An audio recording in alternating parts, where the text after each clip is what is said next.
জেলায় জেলায় জেনে নেব হেডলাইন্স।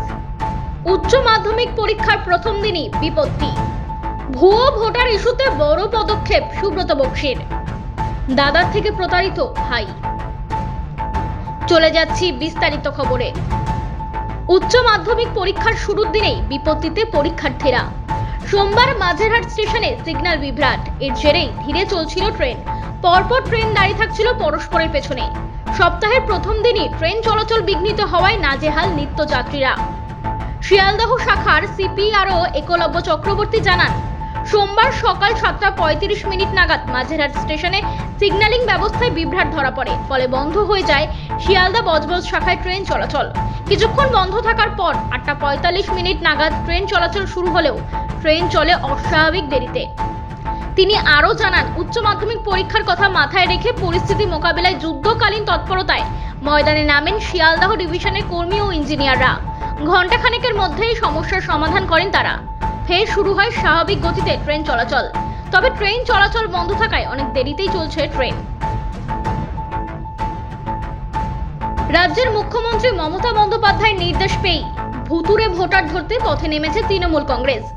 ভিন রাজ্যের কোনো ভোটার যাতে বাংলায় এসে ভোট দিতে না পারে তার জন্য শহর থেকে প্রত্যেকটি জেলার নেতাদের ঝাঁপিয়ে পড়ার জন্য আগামী বৃহস্পতিবার অর্থাৎ লক্ষ্মীবারে সাংগঠনিক বৈঠকে ডেকেছেন রাজ্য সভাপতি সুব্রত বক্সি।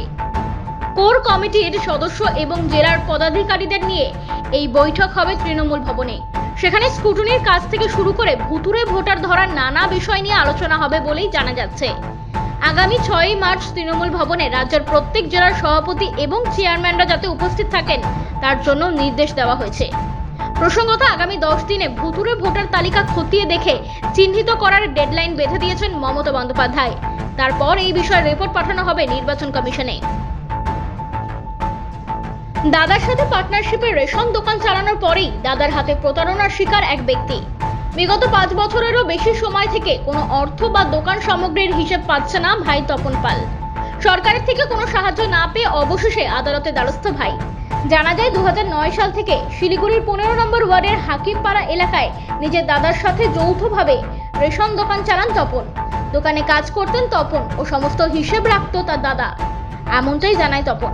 তপন পালের অভিযোগ, বিগত কয়েক বছর থেকে তিনি কমিশনের কোনো টাকা পাচ্ছেন না, এমনকি সামগ্রীর হিসেব চাইলেও তা পাননি তিনি।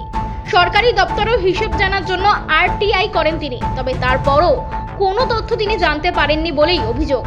অবশেষে আদালতে দ্বারস্থ হন তিনি। তার অভিযোগ, তার দাদা তার নাম ব্যবহার করে একাধিক ব্যাংক অ্যাকাউন্ট বানিয়েছেন, যার সম্পর্কে তার কিছুই জানা নেই। তার দাবি, এই সমস্ত বিষয়ের উপর তদন্ত করে যাতে তার পাওনা তাকে ফিরিয়ে দেওয়া হয়।